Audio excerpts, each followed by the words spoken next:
everyone. Hi, everyone. It's Marilyn's fault. She made me laugh right before we started.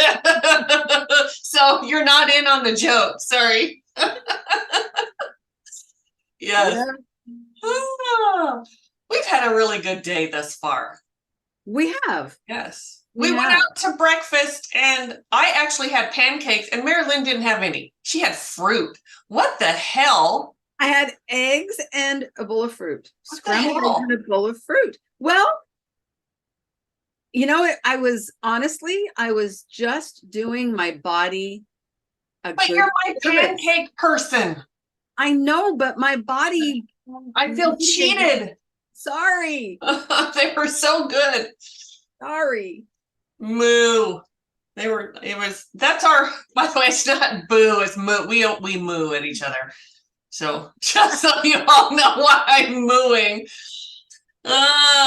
So yes, anyway. Yeah. Anyway. Hello, I'm glad you all joined us today. Yeah. I made you laugh on purpose because sometimes we start off and we're so serious. We are very serious. Serious. Yes. I have been so serious for the very recent past that I am kind of over it. Yeah. Getting over yourself. Yeah. Yeah. Mm-hmm. I know that feeling. I certainly do. Yes. And I think I've been a chatterbox all day.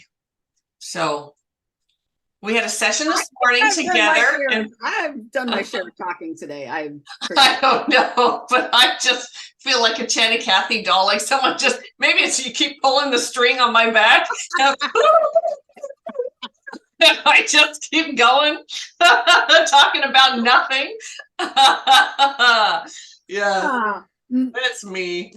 Woo! No, I got it. Not today. And what question are you answering? Already. We just started. I'm sorry, everyone. Talking about nothing.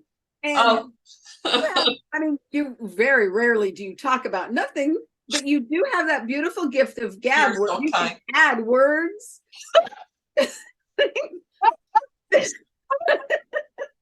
When 3 words will do, Pam will add a few extra. Yes. It's time to put my shovel down. Yes, you might want to do that. Digging myself a hole. Yes. Yes. My point being. Yes. I will have a point. You said you've just been a chatty Cathy today. Yeah. But we both, and especially me, have gotten such great insight from our conversations today. Yeah. True. And to hear you say just chatting away, talking about nothing, that is so absolutely not true.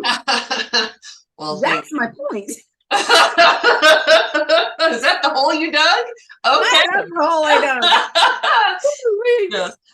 You're right. That's true. I just being that I use a lot of words, which is different than you. You don't use you say what I use 25 words to make a point where you just use a handful. And we're saying the same thing. But I use as few words as humanly possible because I do not want to stick my foot in my mouth like I just did.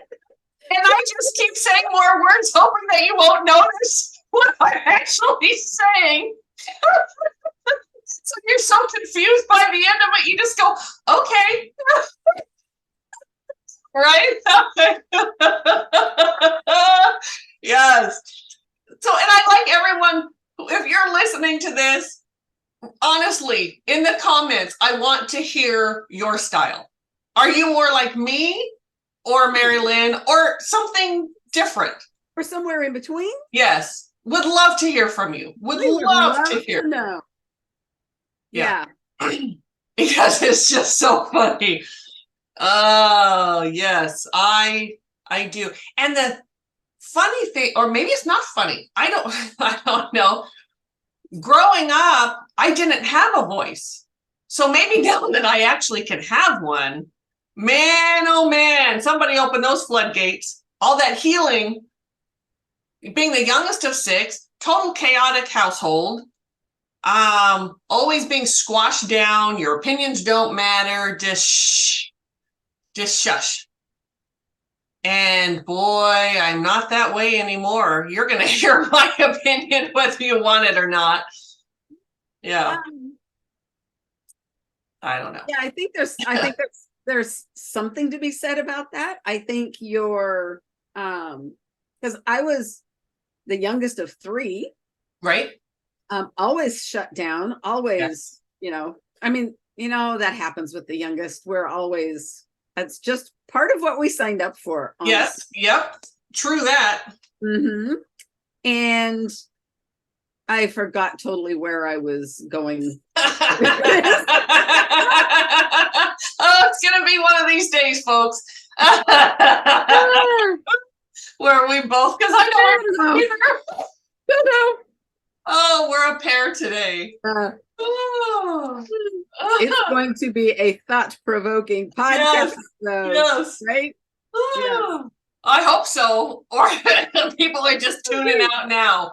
Woo, get away from these ladies. Yes. No, I think it's a good one, right? I hope. Yeah. I would listen to us.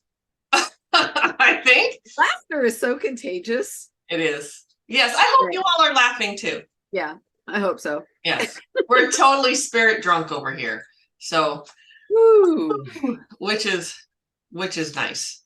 Yes. But yes. So, do we even attempt opening space for everyone to listen to this podcast? Absolutely. Okay. I didn't know if we were actually, yeah. I don't know if you need to pull your the microphone a little closer to you, but when you back up, I can't hear you as much. Oh, how's that? Oh, I like that better. All right, then I will. Okay, good. Because on our be still. Good luck today. Now on our podcast, when you're listening on any app, they do the magic mastery thing where Magic Mike? Yes.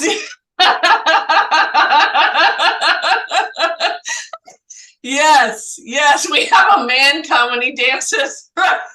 He starts stripping for us. Yes. Oh my God. Oh my God, we're so whoa. Yikes. Yes. Where they fix all the sound issues. They fix them all. But when we put it on YouTube, it doesn't do that. No, so we don't have that same beautiful thing that I wish YouTube had that. I wish they would offer that. I'm sure they have the technology that could help us all out, help a girl out. Man. Right. But they don't. So anyway, I know. Wow. Whew. All right. So let's just open. Do you think you burp? Do you want to do it for me? I'm so sorry, everyone. And I keep thinking we need to just start this podcast over. And Fred just keeps saying, no, you don't. Just leave it. Just keep going. I keep getting the same thing. Yeah, absolutely. Yes. I would really appreciate it if you would open space. Okay. Oh, wow. So I hope the rest of you get this energy and y'all get drunk with us. I do. I do. Because, or high, whatever verbiage you want to use. It's all spiritual. And all right. Whew. Spirit, we open this beautiful space around everyone. And I set the intention that everyone here within our space is drunk right along with us. We want everyone to feel this spirit joy and that happiness that just filters through every cell in your body and just makes you want to laugh, whether something's funny or not. just that beautiful laughter and love. And it's just so awesome. So we ask that everyone is grounded. Woo, just take a deep breath, and that should help you ground and become present and hear whatever it is you personally need to hear from this podcast today. Yeah. Whatever it is you need to get out of it. Yeah. That's the intention today. That all of us leave here with a sense of, wow, I didn't think of that before, or wow, I got clarity on that. Whatever that is. Yeah. Yeah, we really hope you all get that, and us as well. We always learn something. Always. Our podcast. Always. Every time. Really, because it's spirit speaking through us. So we set this space at that of love and laughter. Definitely laughter, joy, appreciation, gratitude, honesty, all of that. Whew. And thank you. And so it is. Yeah. Okay. So that was a quick one, but I think it worked. And gratitude is where I'm at right now, because thank you for that. Before we got on, Pam, I don't know what you would even call that. A clearing? No, it was more of a healing, a stretching of my body. I don't know. Energetically, I said to Pam, I'm holding something in my face. I just felt like Eeyore. Like yes, I remember you saying Eeyore. And like my cheeks were puffy, and I'm like, what am I holding on to? Yes. And she asked if I wanted help. I said, yes, please. And I got untwisted. Yes. I've been doing some deep healing very recently, and kind of struggling today, feeling like I'm just not releasing the end of this. Yeah. I couldn't. I was so twisted up. So she has, and her team have very graciously untwisted me, and the energy can now flow. And you even look different now. Your face looks different now after. Yep. Yeah. So for all of you possibly wondering, like, what the hell are these ladies talking about? So we hold, as we know, in our physical body, which we call our deva, our physical body, that's this thing that we can touch and feel and holds all of our organs. All of that is our physical body, our brain. We hold trauma. We hold wounding. We hold all the crazy stories and the adopted thinking and all of that in our bodies. And the emotion. And the emotion. Yes. Thank you for saying that. And the emotion. No matter how convoluted, especially the convoluted, I think. Especially, yes. It keeps us in patterns of thinking, emotions.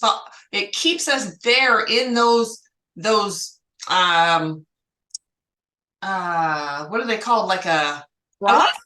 Yes, that's what I was trying to think of. Yes. And it's really hard to get out of. So one of the things that energetically is my team, there are other teams that do it. Mari-Lyn's team can too, but it's really kind of specialized. Not every energy healer you go to can do this. True.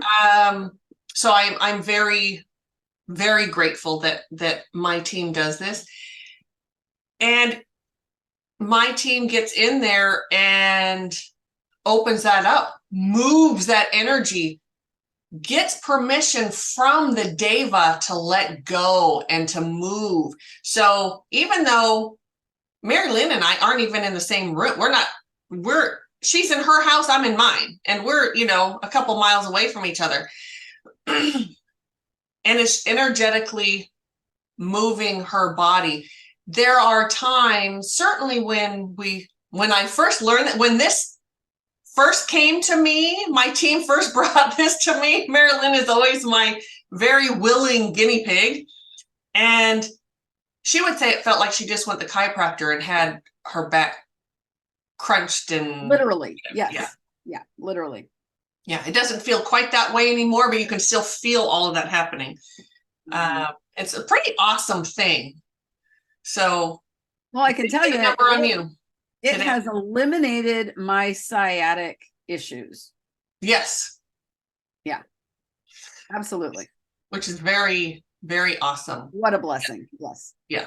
So it's pretty cool. It's not a one and done. There's a few, but what happens is our traumas get stuck and they create physical ailments. Lots of physical ailments. And so if you're able to move that energy out, everything comes with emotions and some trauma and some wound. And then you have to look at that at the same time. So worth it though. So worth it. And get it all healed. And injury. If we have an injury, yes, you know, a couple of things can happen, right? We get injured because we're holding wounding in that area. Yes. Or maybe we get injured and then we're triggered and the wounding attacks that injury. Because it's such a low vibration. A low vibration will go right to your weakest spot. Your weakest spot in your body. Yeah. So, because that started as an injury, right? Your back? Didn't it? Well, no, actually. Oh, okay. My pelvis has always been twisted. Okay. Yeah, I've untwisted that pelvis many a time. Yes. My team has. Yeah. Yeah. Which, you know, I'm not going to go through all the, but. Right. And now, not so much. Not so much. And my team does your entire body too. It's not just focused on one spot. Well, no, because it's all connected. Yes, and everything gets, Which kind of something we were talking about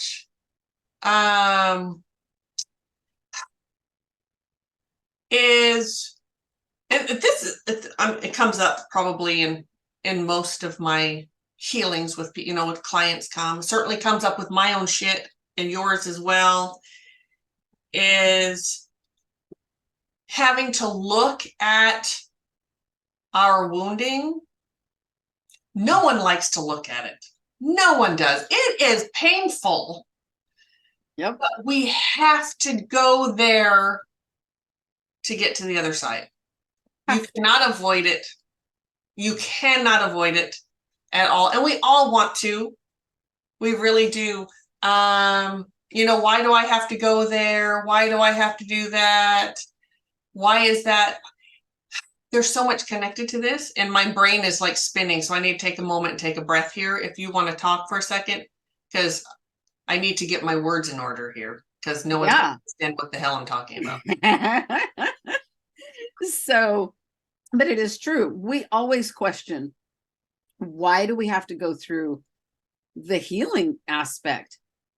I know what happened to me. I've accepted what's happened to me. It's in the past. I'm moving on. Yes. Yes. That's not enough. It's not enough. It's just not. Yes. And how many times have I know this is true for myself, I've already healed that. I came to terms with that. I understand that. Yes. So why is that coming back up now? Because you didn't heal it. Because I didn't heal it. Coming to terms, understanding, accepting is only the very beginning of actual healing. Yes. We have to, where we hold it in our physical body, releasing that is part of the healing process. Yes. Sometimes that doesn't come until later on. True. Sometimes it comes early. It's kind of like grief. There's steps to it, but they don't always come in the same order by any means. Yes. So, but the accepting and the realization, that's the beginning. You have to really look at what happened. You have to see how what happened, that wasn't going to come out right. You have to see how you react to what happened to you. How is it Yes. affecting your behavior, your thought patterns, your habits, your addictions, your choices? Yes, yes, yes, yes, yes, yes, and yes. Yes. And then going through and healing each piece of that. And something so beautiful is, excuse me, the reward that's on the other side of that is like nothing else. You don't just heal it and then don't have to, like, then there's nothing. That is part of it, which is lovely. It is lovely. However, spirit always rewards you. Always, there's always a reward at the end. The reward of wisdom, of knowledge, of intuition. There's so many things that you can be rewarded with. And we came here to learn these lessons. Yes. We came here to learn. You learn that lesson, and there's a prize at the end because you did what you came to do. Yes. Over and over and over. I want to add to that reward is sometimes living in peace. Yes. Living without the chaos, living without shame. Yes. Being able to have experiences that don't trigger the shit out of you. Yes. Yes. Living without anger. We had, when my kids were in, excuse me, high school, they had a friend who lived in a very chaotic home. Very chaotic. And they would come over to our house and sleep. Middle of the day, would just fall asleep. It was because our home was so peaceful. We didn't live in all of that. By that time I had started doing much healing and so forth, right? But that's when that experience really showed me how, first of all, the chaos that I lived in as a child was kind of like that light bulb moment with energy and frequency and what it does. And that chaos, you search for it because you get so used to that vibration of things being crazy, and what it can almost be uncomfortable sometimes not being in it, and you search for it. Like you search, like you create a problem where there isn't one. Yes. Because you want to feel you're normal. It's absolutely very addictive. Very addictive. And as you were talking, I was getting flashbacks of when I was drinking. Oof. And the chaos that was in my household.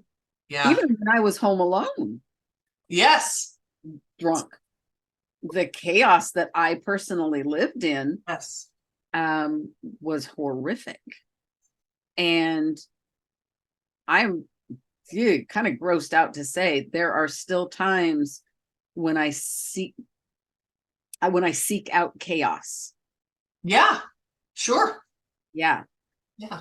I remember, uncomfortable as it was. I remember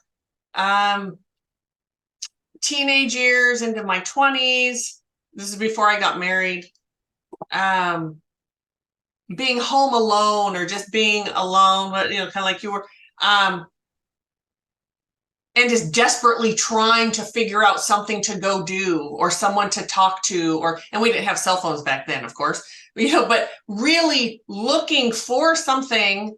And as I had forgotten all about doing that until you just said that now. And I went, oh, that's what I was doing. I was especially those teenage years when I lived in my parents' home. You're in that vibration, but nothing is happening. Yeah. So so even though you're sort of vibrating in that space, you don't have anyone to go back and forth with. Right. I didn't have that, and I needed, I thought, but I did kind of. I mean, that's what I needed. In a sense, you did. Yes.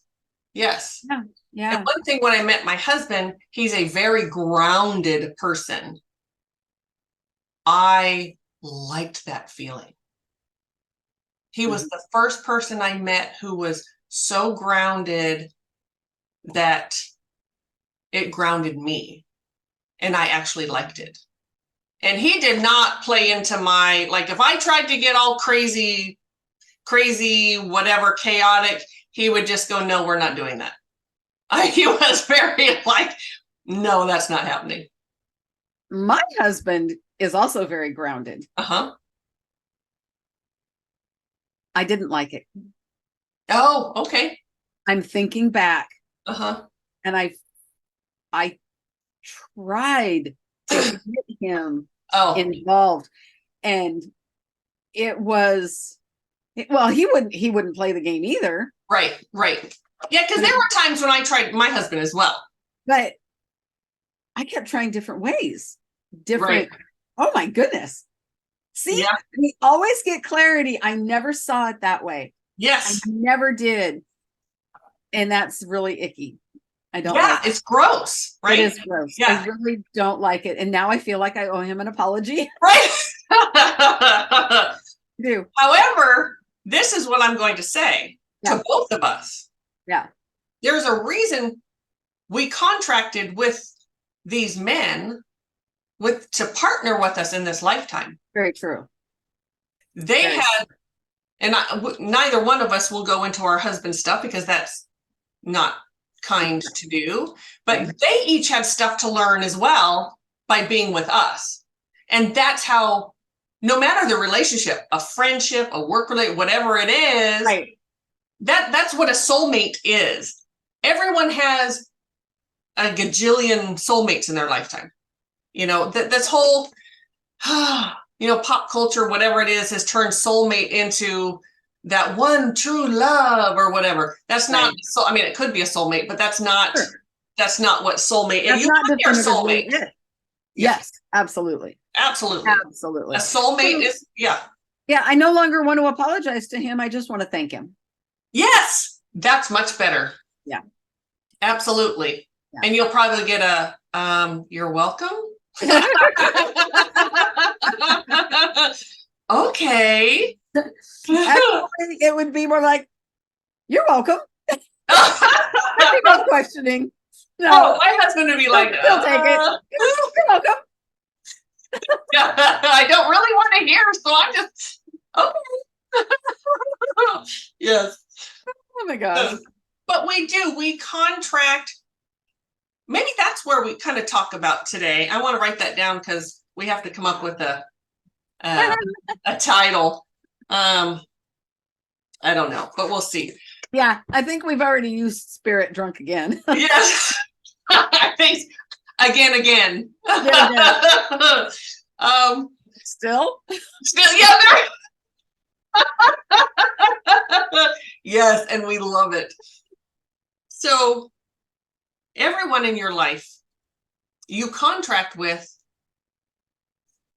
for the lesson that you learn from them, and they learn from you. I talked about this in Pam Ponders, if those of you who listen to the Pam Ponders, which I have to say, I am so glad you're back. Sitting here talking to myself, I did twice. I did that, 2 of those. You did it twice. It's much nicer having you here. Thank you. It is my first podcast after coming home. Yes. Yes, yeah. It is. Yeah. Truly it's nice is. To be home. It is. Woo! Amen. So we contract with everyone. This is something that comes up often in our sessions, whether it's a client or a student or whoever. One of the things that we teach, la la la la, I feel like I'm singing now, is we contracted with that person to hurt us, or we hurt them, or some crappy thing happened. Right. That was all meant for both of us to learn. And one of the things that is prevalent in human life, and we talk about this all the time, is the dreaded codependent. Oh my God. part of what codependence is we want to take their lessons from them. Well, let me take that let me feel that for you. I'm not going to, oh, no, someone apologizes. Oh, no, that's okay. Or, that kind of thing. We're taking it from them. We are. Thereby taking it from us as well. It's like, hold up.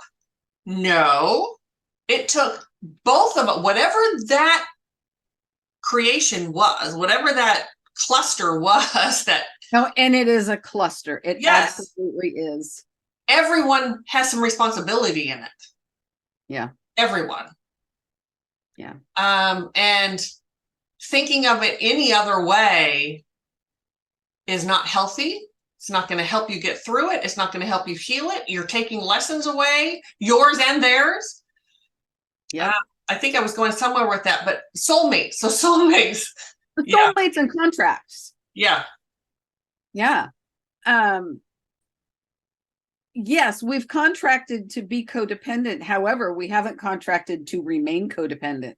No, ma'am. The contract is to be codependent so you can break it, so you can learn what you need to learn. Yes.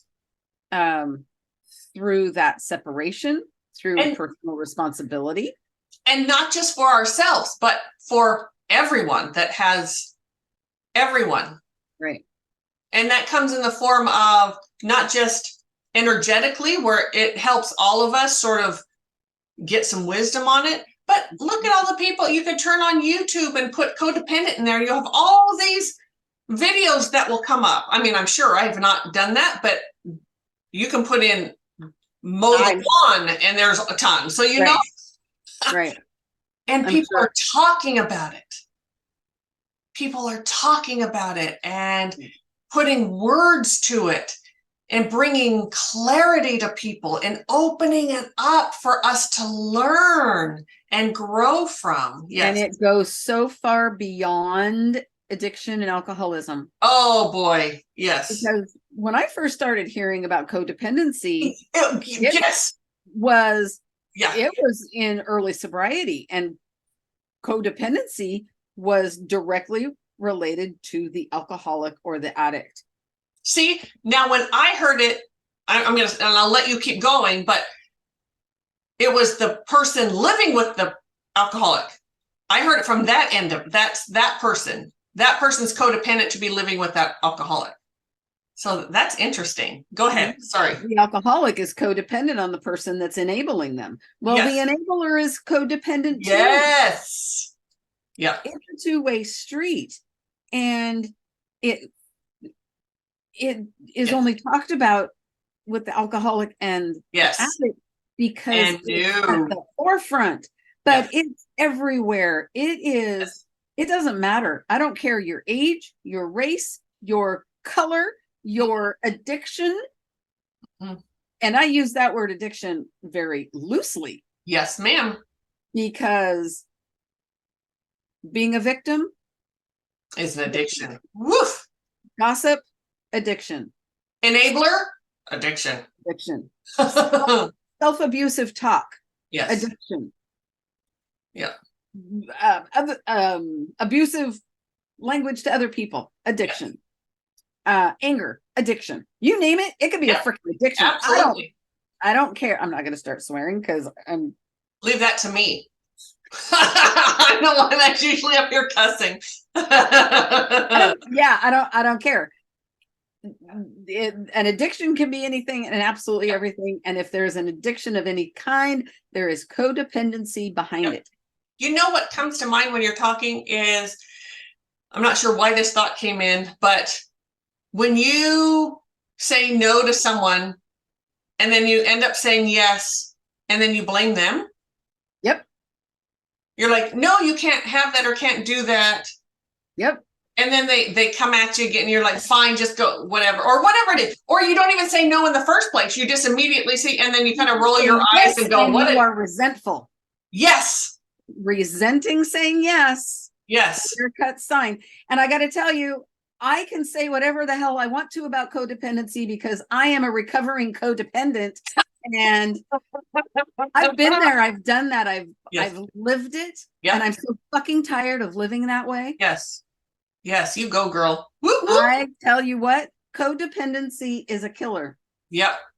It may not physically kill you, but emotionally, intellectually, and spiritually, it will kill you. Yes. As it damn near did me. Yes. Yes. Yeah. One of the things that came, you go, girl, is as you were talking, is when someone comes into your life, say in that situation that I just said, that enabling thing. Yep. And we begin to blame that person, that resentment comes. Yep. You need to look in a mirror, sister, because this lesson is what part of it is your life is this person came into your life. They don't know it.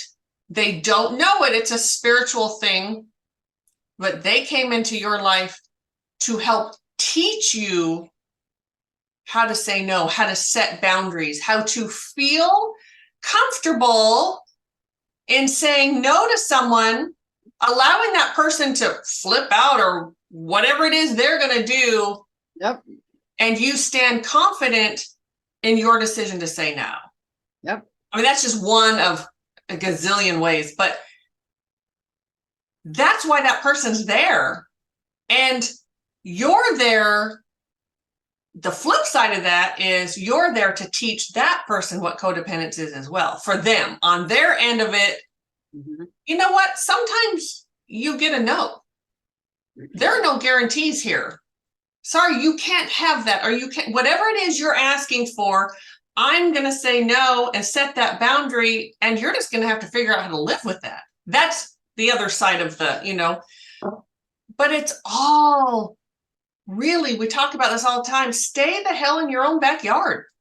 Yeah. Yeah. Stay there.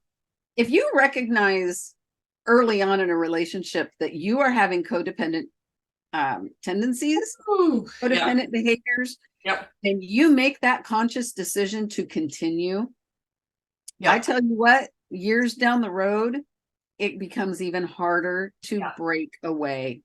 Yes. It really does. Yes, it's hard.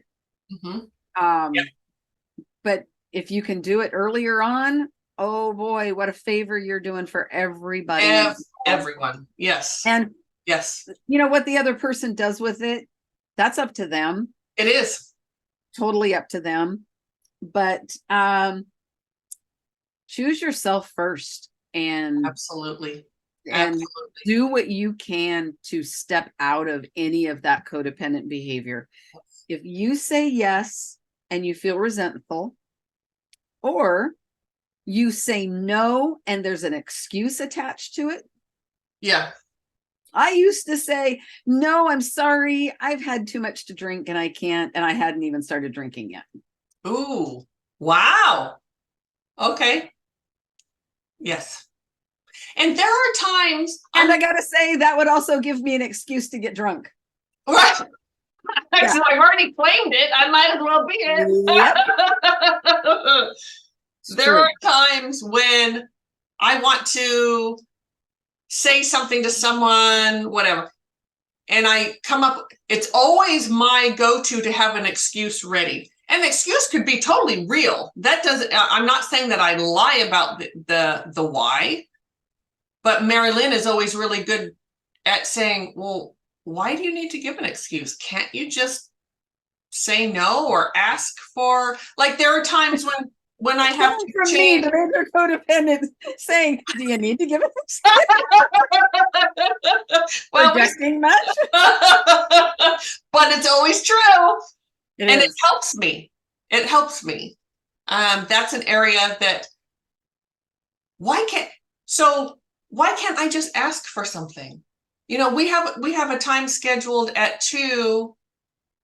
Can we do it at 3 instead? I don't have to say at 2, something's come up with my family and I need some extra time. So can we push it back to 3? Like, I don't need to go. I don't have to give that the why. I don't have to give the why. No. I can just ask. And the person's going to say yes or no, and then you adjust accordingly. There is the odd occasion where the person is going to ask why. Yes. Yes. If it's important, you answer them. If it's not important, none of your business. Right. You know, I need the extra hour for some reason. Yeah. It's I'm totally lost again what I was going to say. Yes. Yes. And it all comes down to our lessons and healing our wounding. And codependence is truly, everyone has a thread of codependence somewhere. Even the most put together people, I'll guarantee you there's a codependency somewhere in all there. But it's a nasty one, and it's a big one, sort of for the collective. Codependency is huge. Yes. Even narcissists are codependent. We like to sort of single them out. It's like, no. They are the most codependent. They're very codependent. Yeah. Yes. They have zero self-esteem. Their own special breed, but yes. Yes, ma'am. Yes. Yeah. Codependency, man, is yeah. Yes. And you know what? If you're listening to this podcast, either of our channels, whatever you're listening to, if you don't want to really heal, I think those people peace out really quick. Because if you're listening to us, there's somewhere in you that says, okay, it's time for me to heal, or I want to start, something. What Spirit has brought you here for a reason to listen to the two of us yammer on about healing. Mm-hmm. We didn't come up with this on our own. This isn't new information. It's just coming through us in a different way. Yeah.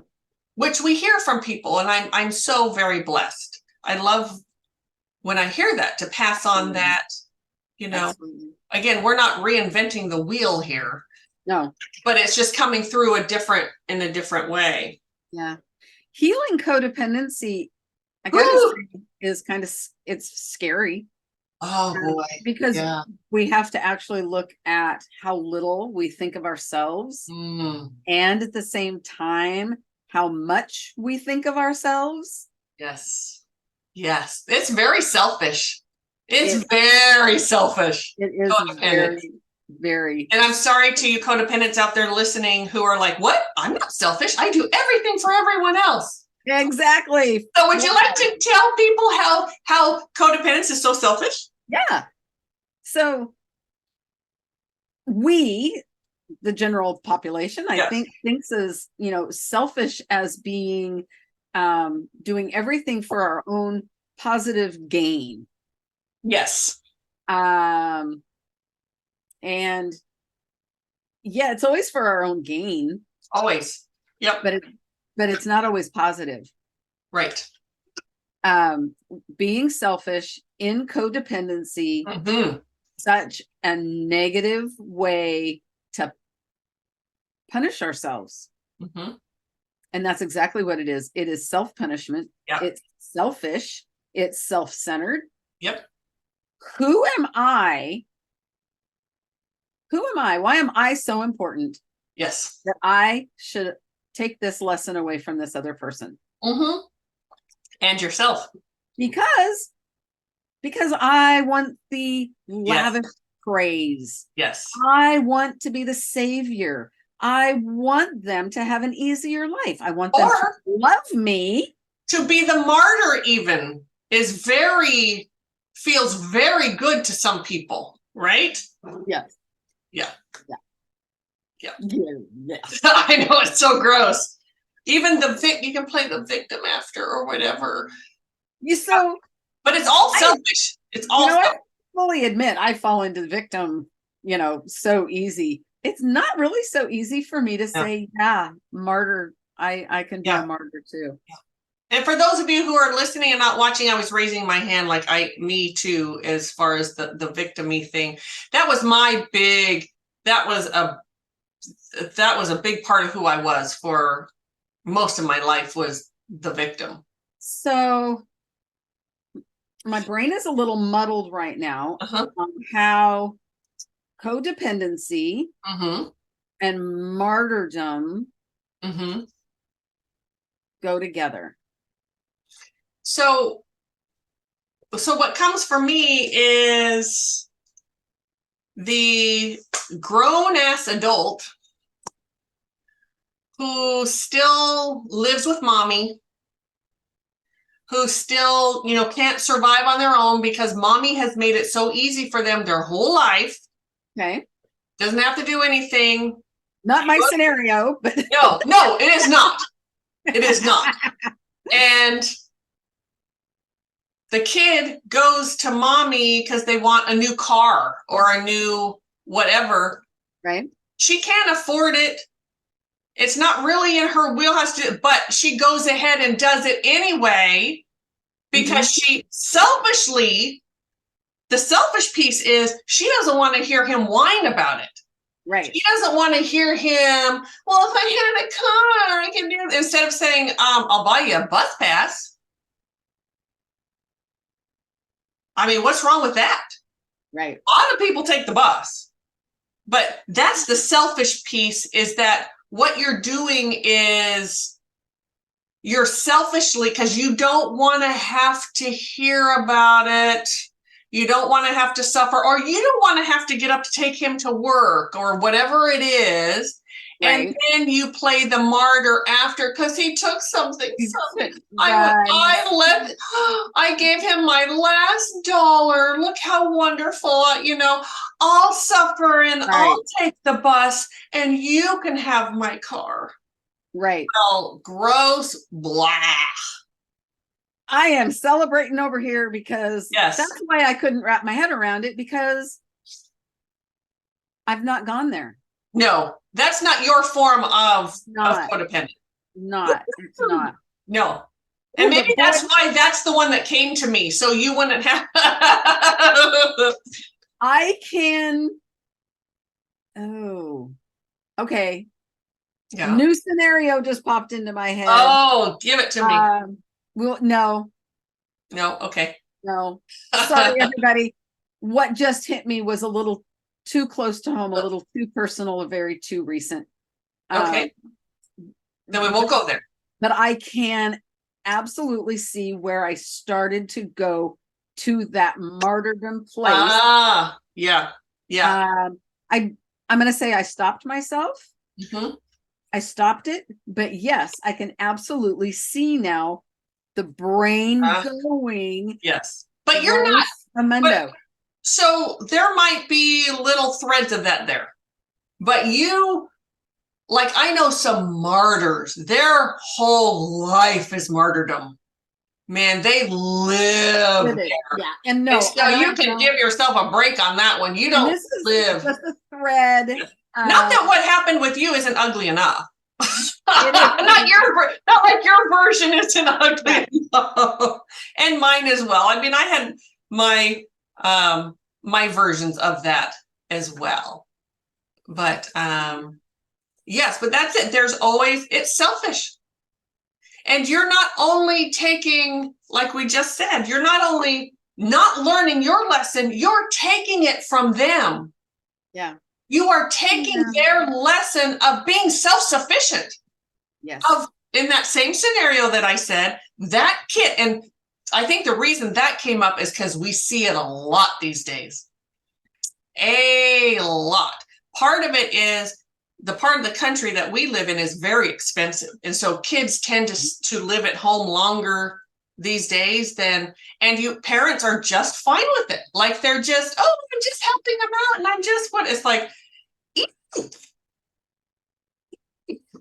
I understand helping out a kid. I have, as we know, we've talked about, I have a son who travels around the world. And when he is in between his travels, you can't just find a place to live for a couple of months, like 2 months. Like really, so he'll live with us during that time, but he works, he cleans up after himself. He never asks us for anything. He's like it's hard having another adult in the home.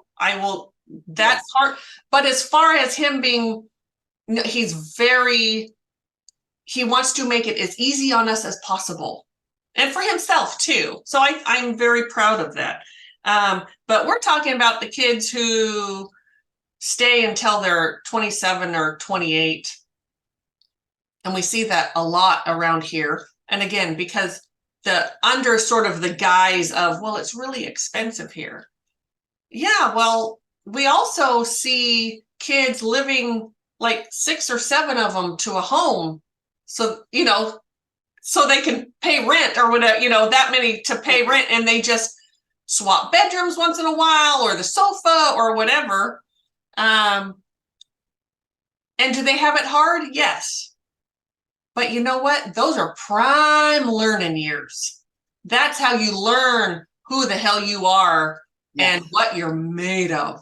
And you learn how to pay bills. You learn how to be self-sufficient. You learn how to live off top ramen and whatever. I don't know who I'm talking to right now, but someone out there needs to hear this seriously.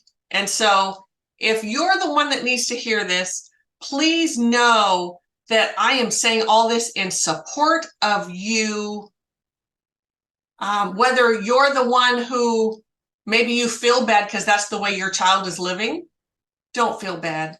No, you are doing absolutely the best thing for that child and you.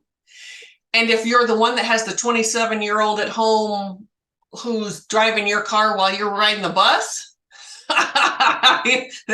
you need to hear this too.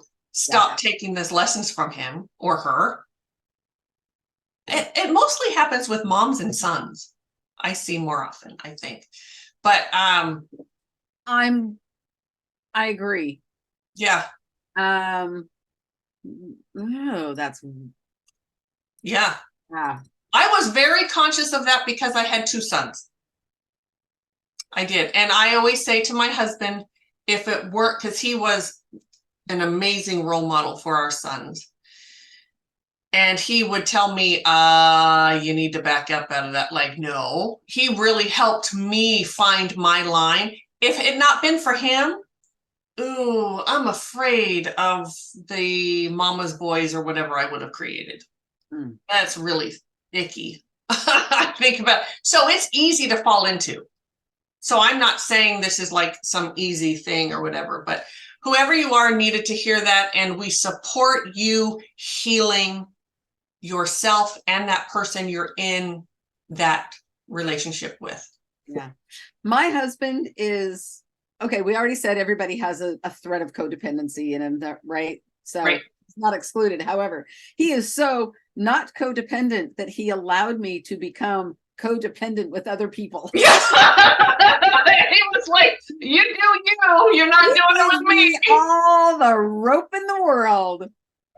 You gonna go hang yourself? Yeah. Yes. Go for it.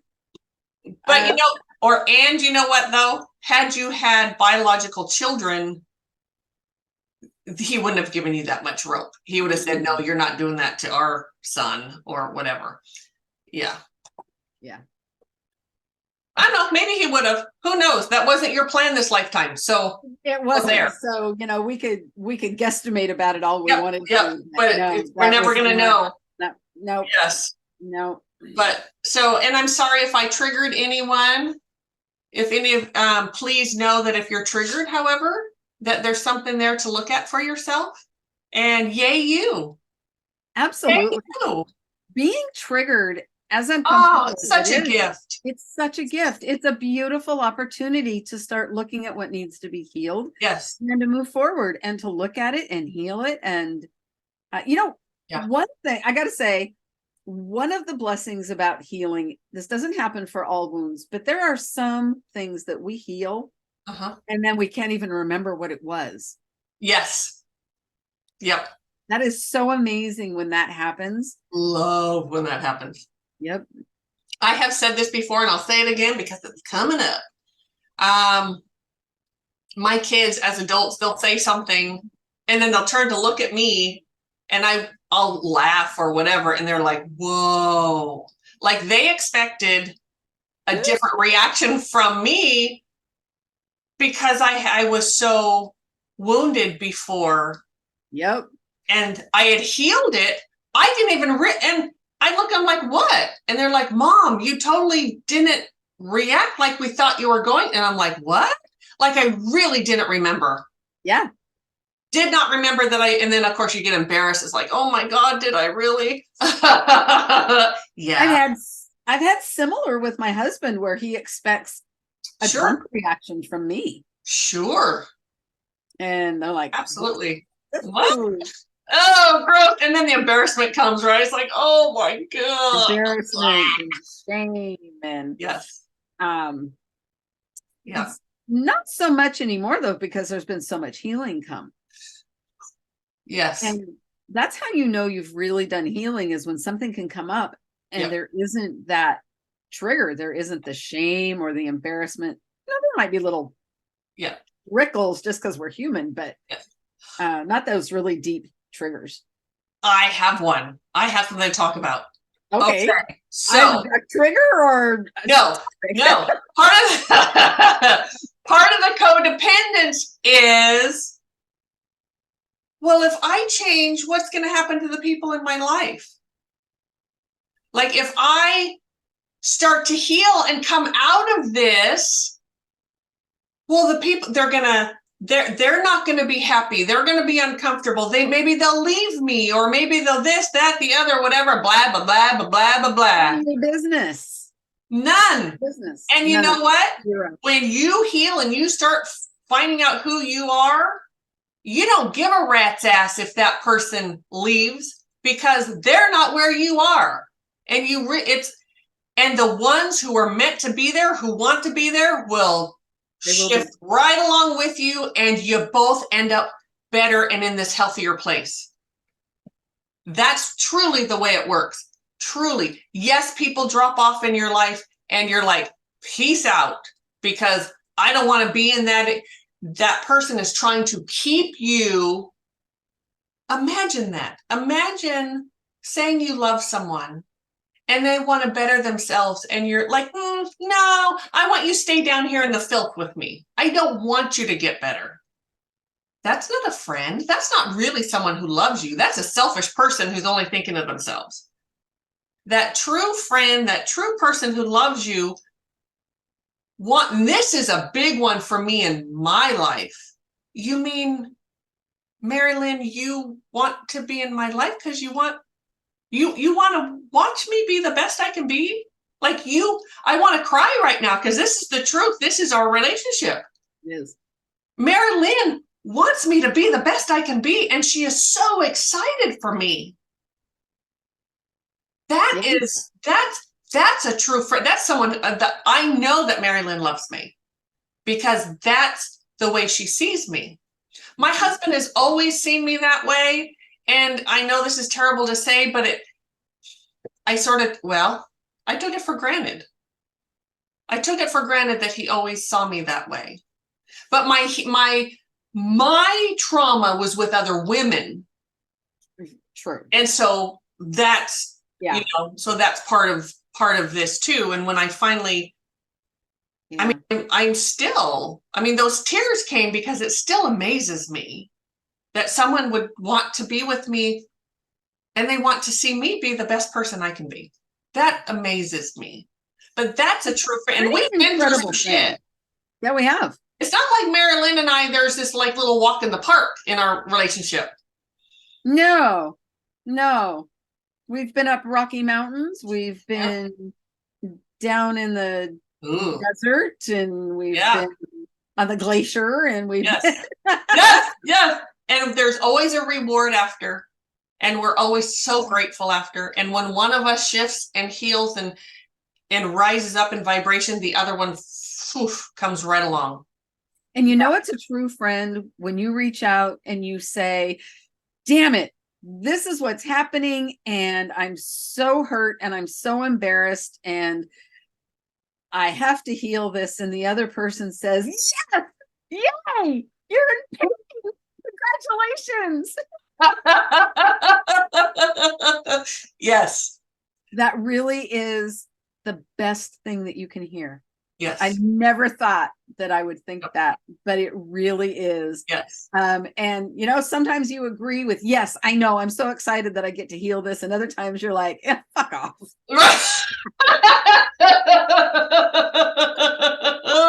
Yes.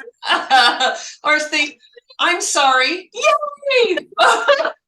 But yay! This is so exciting. I know nothing like you go to a friend and you're all broken and hurt and you're in tears, and the other one's going, "Oh, I'm so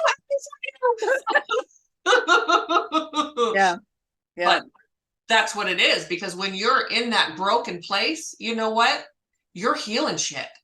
It's beautiful. It really is. It's uncomfortable. Yes. It's painful. Yes. But the rewards that come and the betterment of your life. Oh my goodness. And what I'm going to add to that is, so because some of you might be going, wow, what a bitch. No, so what really is, because I know, so when we do that with each other. And so Mari-Lyn comes to me and she's all broken and befuddled and she needs healing. And I get all excited because not only do I know that she's at this precipice and she's healing herself, she also gets it. She understands that that's where she is. She's not mad at me because I'm not getting down in the gut with. She doesn't want me to come down in the gut with her. That's not why she's coming to me. She's saying, Pam, help me lift out of this. Don't come down here. And we've said that to each other too. It's like, oh, I don't want you coming down here. Don't want you here. This is an ugly place.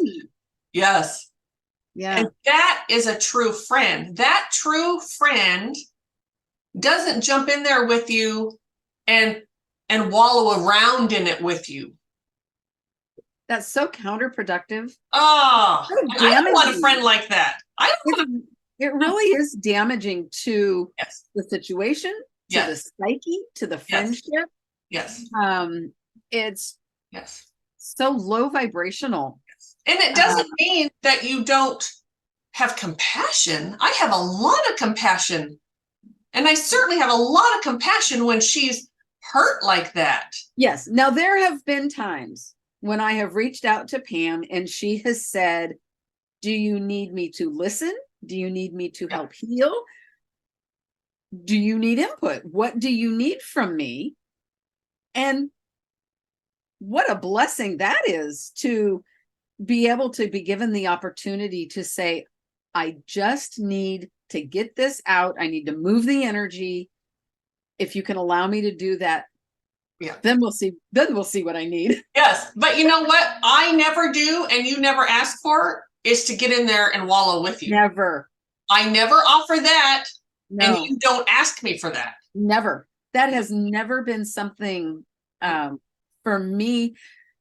I'm going to say part of that for me is I'm a water sign. I'm a Pisces. I have enough emotion for the whole fucking world. You know, yes, you do. I don't need someone else to get down and dirty with me and emotional. Yeah. No, that like sends me over the top. Yes. My ear's itching. What is happening? I don't know. My nose itches. Huh. What's going on? Is there some weird wives' tale about all that? Yes. But that's a good friend. And when I was a broken mess, I thought a good friend was the one that went and came and wallowed with me. That's what I thought a good friend was. Ew. Yeah. No, it's not. That is just a dumpster fire. That's just grossness waiting to happen or whatever. Like, no, that's not. And somebody out there has that type of relationship. Yeah. And what I want to say to you is, I want to be very kind here, because what's coming is not every relationship that does that is toxic. Correct. And I urge you, the next time that you get into that feeding frenzy, Oh, Just think good. about it and change it. Yes. Because that friend or partner that you get into that feeding frenzy with, you can be so much closer and have such a higher vibration than that feeding frenzy allows you to have. It can be so much more beautiful. Yes. Change that dynamic. Yep. And I'm going to say this kindly too. If that person, like we talked about before, if that person doesn't want to change that and you do, peace out. Yeah, it's okay to say goodbye, because we can't take everybody with us. No. When we step up, we cannot take everybody with us. We'd like to, and that's part of healing too. That's part of healing the codependence too. A codependent wants to bring, oh, you come with me, and then you make excuses and you make it look pretty. And no, gross, black. No. Yes. We all have to move forward at our own pace and on our own. Yes. On our own. We have to do it on our own 2 feet, for ourselves, by ourselves.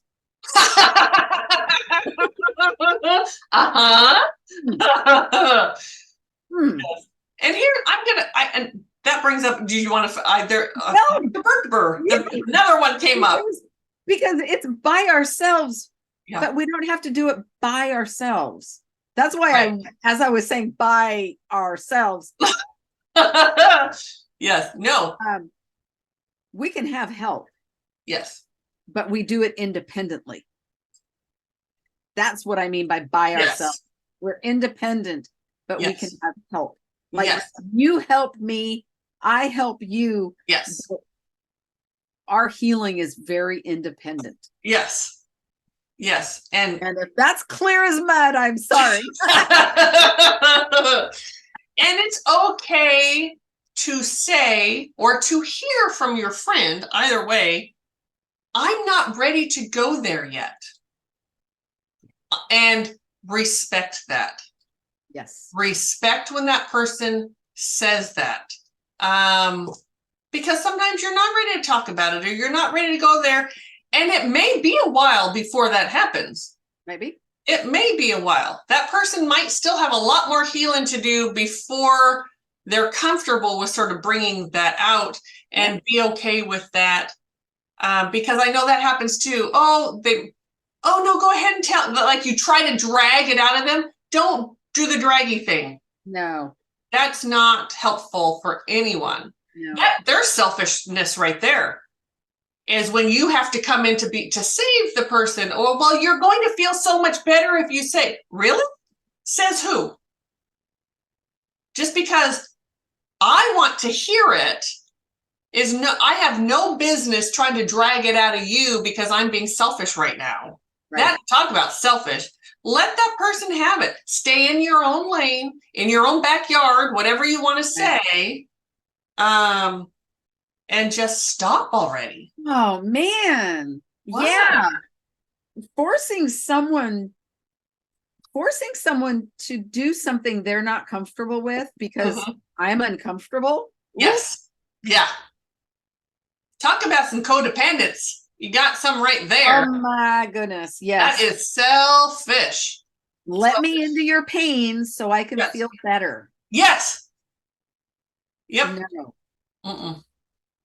No. Be happy they don't want to. Honestly, be happy that they're actually willing to use their voice and say, right now is not a good time. Yeah. Yeah. But yeah. Oh, yeah. We went down some places today, didn't we? We did. Every scenario we talked about codependency, I was shown a glimpse of how I've been there and I've done that. Man. Yay to healing. Key words though, been there, done that. And you really don't see where you've been with clarity until you've healed it or are in the process of healing it. Yes, absolutely. Yeah. And so should we talk about what healing is? Some people don't understand that. I've had people Yeah. say, I really don't understand. And I'm going to sort of, this is kind of twofold. On one hand, we don't want to talk to any of you like you don't know anything. Right. So we just talk the way we talk, assuming that you understand. And so, but there are times though when maybe we should do a little more explaining. So I do apologize for that, but we did want to treat you like adults too. We Absolutely. Just want to come in thinking that you understand. So we did start talking about healing at the very beginning. Did we? Yeah. Talking about, oh, I understand what happened to me. I've accepted what's happened to me. And yeah, you know, yeah. I'm fine. I'm moving on. I'm not thinking about it anymore. And people think that's healing. And yes. No, it can be a good start. Yes. But woof, you're in for a big awakening. Because I know I've said this, but for years I was able to say, yeah, my mom was very abusive. She did all these things to me. But, you know, because I had gone to therapy. That's one thing that therapy can help you with is speak the words. Yes. To put words to whatever happened to you. Yes. Very good at that. So I was able to do that, but nothing was actually healed. Not really. Right. I healed some layers, but near the surface, I didn't go down into them. On the surface. And I mean, we got to start somewhere, right? Absolutely. So yes. Understanding and accepting is really it's a great place to start. Yes. That's what that is. It's just a starting place. Yes. Yes. Yeah. So healing is really about giving up. This is that understanding of you're moving through life from someone else's belief system. Through that, because those wounds, I'm trying to talk this through to get some good verbiage here, and I'm struggling, of course. But so if I think of myself, all the trauma I went through as a child was, I asked for it all before coming. Let me say that. But you don't remember that. That's not the, but that it was all my mother, pretty much my mother, my sibling. I mean, there was some other stuff, but I'm just going to go ahead and completely blame. Sorry, Mom. Completely blame my mom at the moment. And she's actually standing here going, she doesn't care. So, that was her will imposed on me, which created trauma and wounding. So I went through life standing in that wounding, and it was her belief system or her whatever. There is a point when we realize that's what it is. That's not really me. That's not my soul. That's not the person I came to be. And figuring out who you really are within all of that. And not just closing doors, but that understanding, the forgiveness, the forgiving ourselves, I want to say finding out who we are without that also. Yes, yes, yes. Within it and without it. Yes, yes, absolutely. Yeah. Absolutely. And we talked about I think for everyone on this planet, our number one purpose here is self-worth. Mm-hmm. Everyone. I have yet to meet someone who has all their worth intact. Sorry, Charlie. That's not why we're here. We're just not here for that. We're here to find it. We're not. So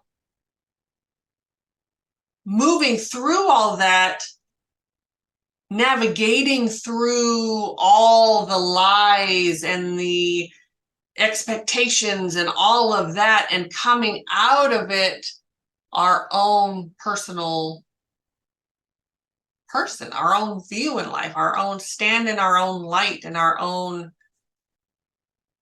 I'm not even sure. That's a huge. Obviously, we did not talk about that before we got on today, or ever. We just sort of always, there was always we got healing. Like somewhere I get what it is, but putting words to it is a whole nother thing. Clearly. So, part of the healing is understanding what thoughts are your own and what are adopted from other people. Yes. What belief systems you have, or do you really believe that, or do you just believe that because this other person believed it? And I almost said standing in your own truth, which is not right, but it's yes. But standing in your own belief system, right? Standing in your own belief system. Who you are, where you are, how you feel, how you fit in this world. Yes. And your worth in how you fit in this world. Right. I'm going to add, when we're children, part of the convolutedness is we don't have all of our faculties. Until we're like 7 years old, we're all just feeling.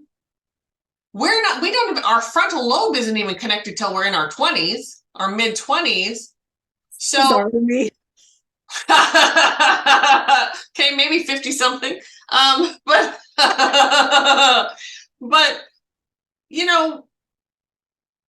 so it becomes very convoluted because we don't have the understanding as children. So we're doing the best we can as a small child without the understanding, without the wisdom, without any of that. We don't have adults in the room who are good role models. Whoever's whatever, and I know people get mad. I had a great childhood. You probably did, but you know what? You didn't come out of it unscathed. We're not meant to. No. You came in to learn shit. Why do you think you're here? And does it mean to me, a healthy childhood, is not having an outwardly abusive parents or whatever. Yes. Yeah. They're still broken though. You're still going to be broken. You're not coming out unscathed. And your parents are broken. Yes. They're meant to be. Yes. So you're going to have weird shit in your brain or whatever the hell. Yes. Yeah. So it just, really what we've talked about it. Mari-Lyn comes from certainly a much healthier home than I was raised in, and she's as fucked up as I am. So what? It is what it is. That's the way it's meant to be. You do not get out of it. And I'm sorry to all you parents out there that are flipping me off right now, but I know I screwed up my kids. I think my kids had a great childhood, but I know they're screwed up. That's the way it was meant to be. It was how it was meant to be. It is. And that doesn't mean that I can take myself out of the equation, or that I don't have to apologize to them, or I don't have to be there for them, because I try to be. And I'm there to listen to them and to apologize and to help them through some of their stuff. And I've been very honest about it. The shame. I was ashamed. I did not even know that's what I was doing.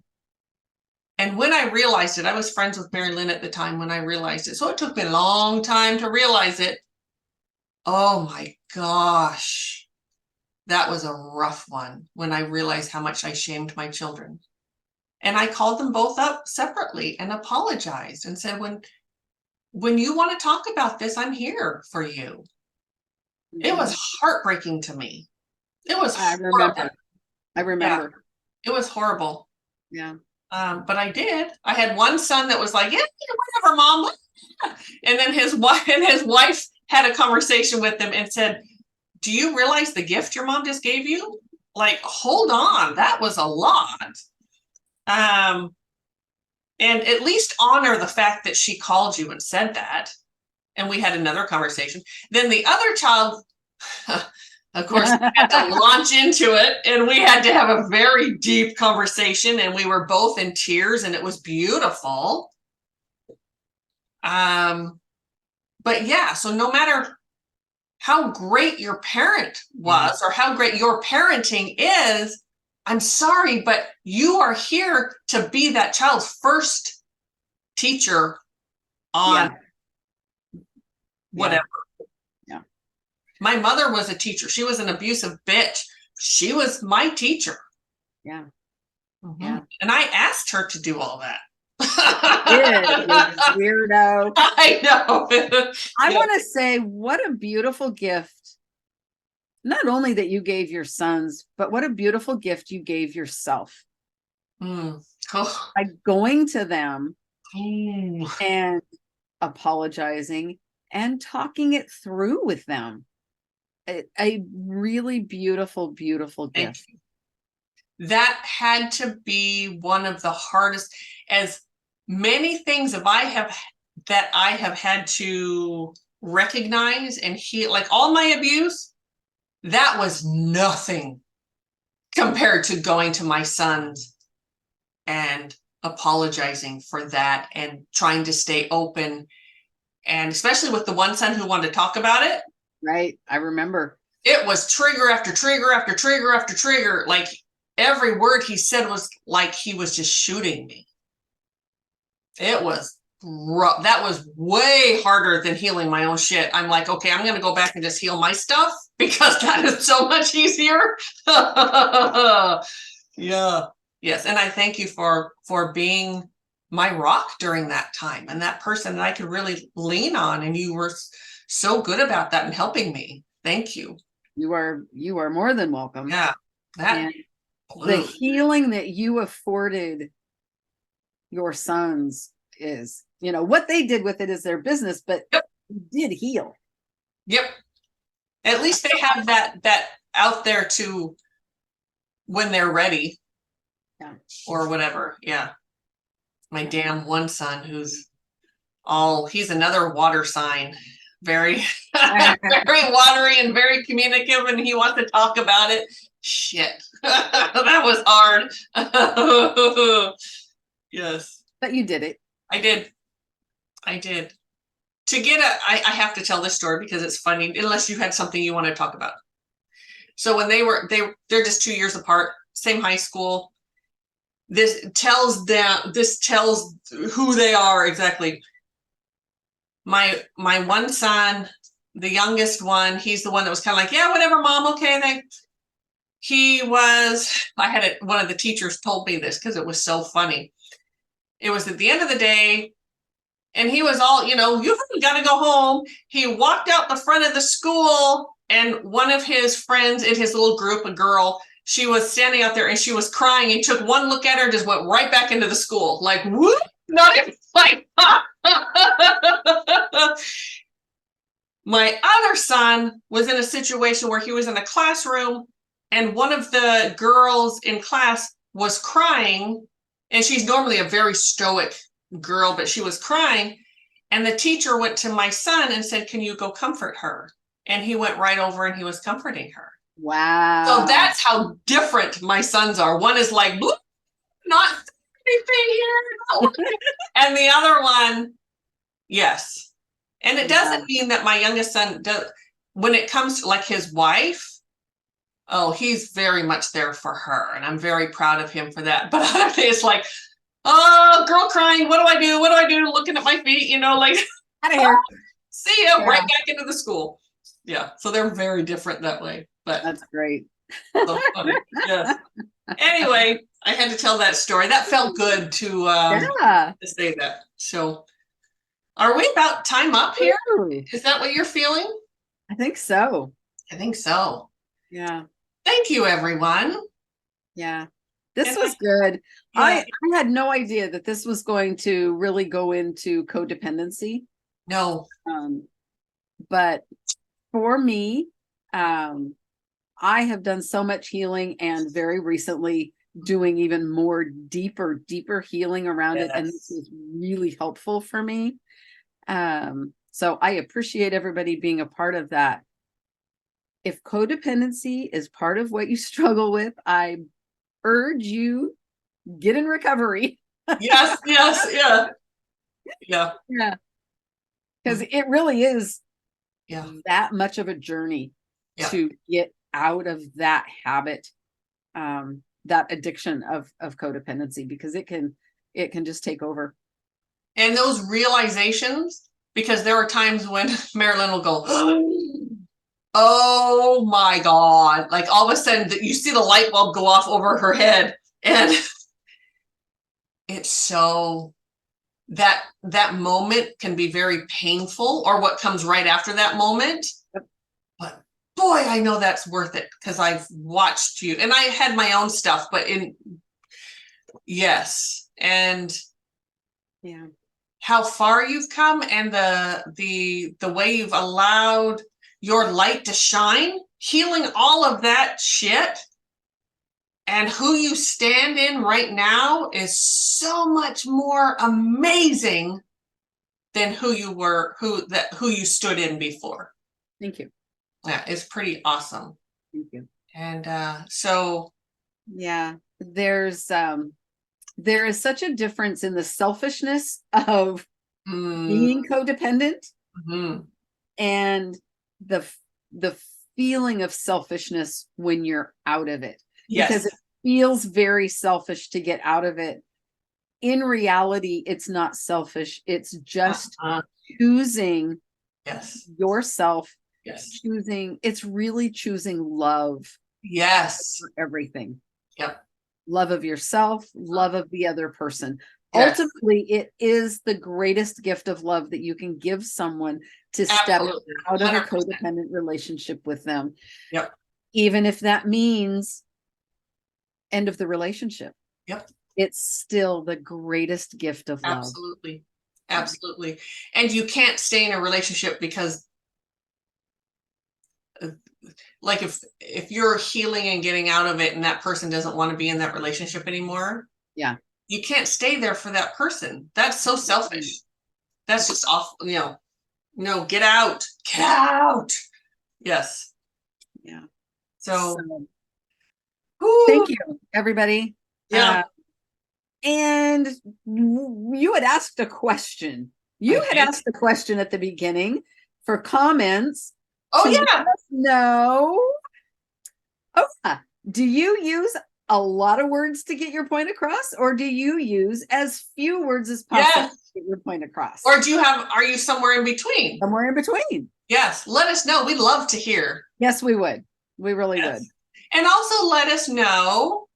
And I know, and some of you, I know, you email us. You don't leave comments. True. One thing I want to say though, when you leave comments, now we want to hear from you either way. Please know that.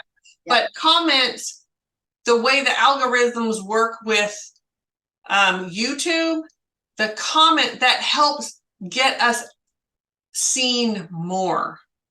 All of those things together. Subscribing to us, leaving comments, putting a like in there, even if it's a thumbs up. And we don't know who thumbs up or not. We don't know. Because that's sometimes why people email us, because they don't want anyone to see that they're doing it. A thumbs up, you know, that no one knows. Anonymous. There you go. Anonymous. But it really does help get the word out there of who we are. It gets our channel around. We're really,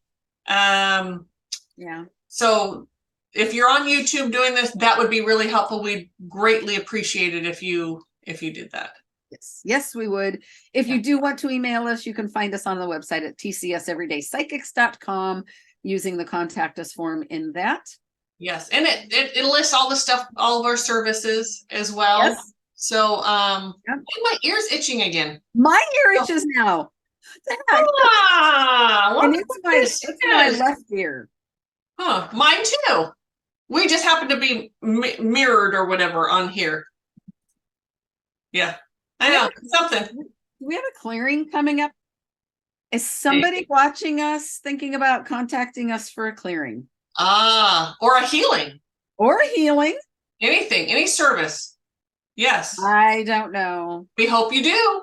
We hope you do. Yes, because my ear is itchy, itchy, itchy. And I normally don't have like really itchy ears. That's not, what? Usually when my ear itches, it's usually my right ear. Oh. And it's my left ear it's kind of weird. Okay. Well. Yes. Oh, I'm going to close down space. Close down this beautiful space, ground it all out.